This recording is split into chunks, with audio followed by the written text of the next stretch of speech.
Please, thank you for this unsolicited testimonial. And now, by special permission of the Commander-in-Chief, me, here is Mars' first space explorer, Colonel Cosmic.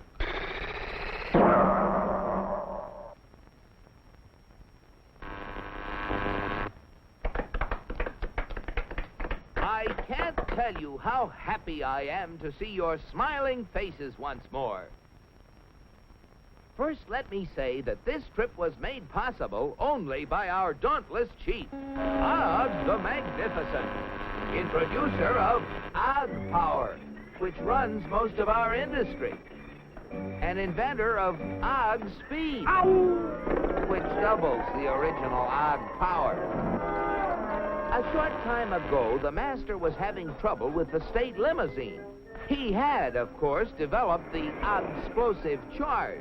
But it was inclined to get a little out of hand, just slightly. And, of course, there was always the problem of friction.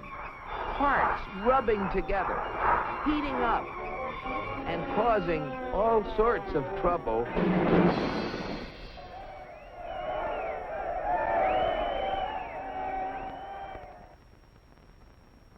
But our leader was undaunted. He immediately ordered our first expedition into space to bring back the secret of how other planets got their state limousines to run smoothly. The target was picked with painstaking scientific accuracy. Destination, Earth. You all know with what eagerness I volunteered for the mission, and with what confidence I took off.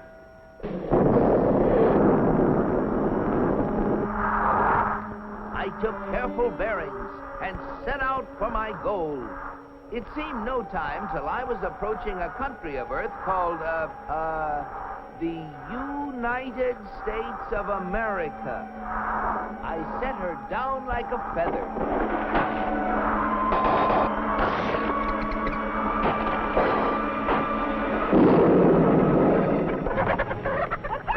What's all the racket?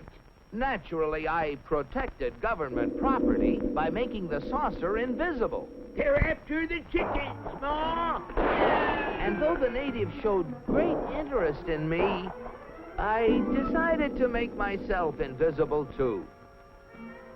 Seeing moving lights in the distance, I headed for them.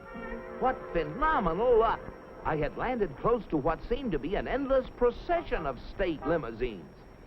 They moved quickly, and yet with fantastic smoothness. I just had to get a closer look at one of those Earthmobiles.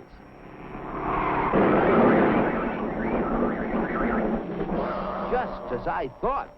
Not only smooth and efficient, but powerful as well. I watched them for hours. Great Ganymede, they were superb. I just couldn't help comparing them with ours, if you call that a comparison. Surely these vehicles must be the property of the highest officials. I was wrong. It seems that almost everybody in this country has one of those, they call them automobiles. They use them for transportation, for business, for pleasure. They use them for all sorts of things. I found that these vehicles gather at places called service stations, where they are fed, lubricated, that's how they beat friction, and given the finest care. The source of their nourishment was something called petroleum, A power source like that must be a highly prized state secret. I had to find out about it. Perhaps the secret lay within this government archives building. It was heavily guarded, but casting discretion to the winds, I walked boldly inside. Their code was remarkably easy to break. They merely substituted the word oil for petroleum.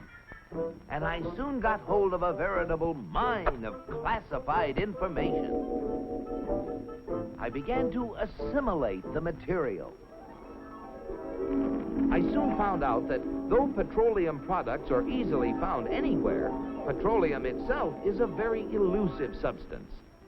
Experts have to search for it constantly in all the most likely and unlikely places with all kinds of scientific devices. When they figure they found a good spot, they drill a hole in the ground called an oil well, for almost all oil lies far beneath the surface of the earth. These wells go down thousands of feet and cost a lot of money to drill. But that's no guarantee that they're going to find oil.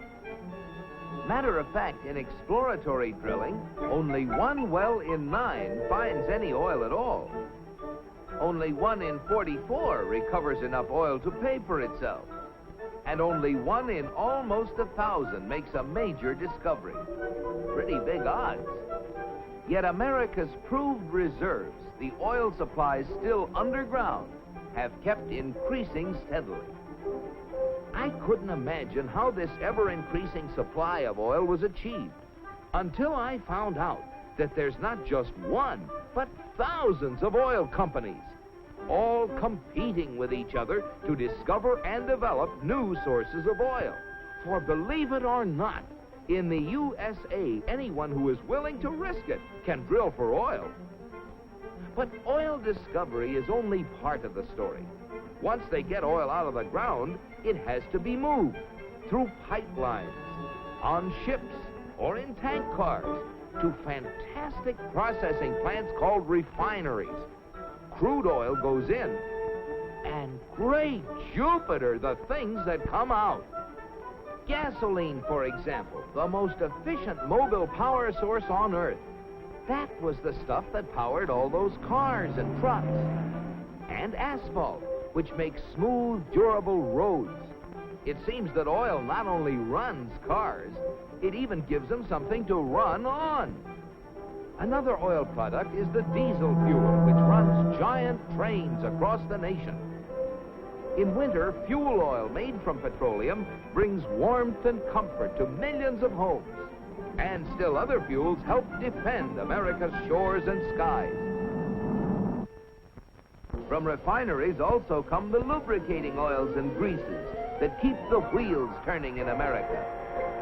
But that still isn't all. Crude oil, like everything else, is made up of billions of tiny molecules. And using the magic of research, oil companies compete with each other in taking the petroleum molecule apart and rearranging it into, well, you name it, fabrics, toothbrushes, tires, insecticides, cosmetics, weed killers, a whole galaxy of things to make a better life on Earth.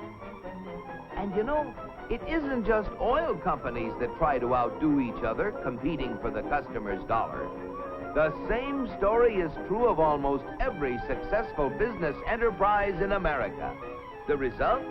A higher standard of living in the USA than in any other country on the whole planet. At last, the secret was mine.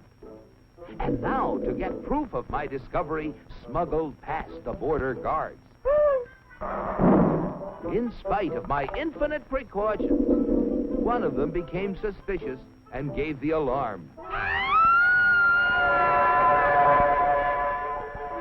Come back for the eggs, did you? Yeah.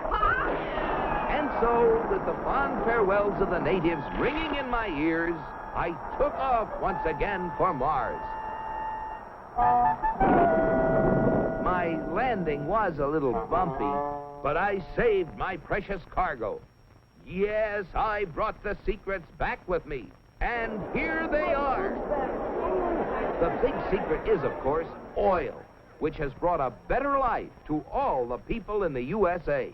But the key to making oil work for everybody is competition.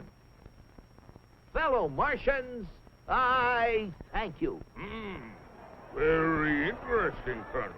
Oil, huh? Sounds splendid. But that, what was it? Competition. Not our kind of thing at all. Why, competition is downright un-Martian. Oil? You'll have oil for everybody. That's what we need. Oh, boy, oil.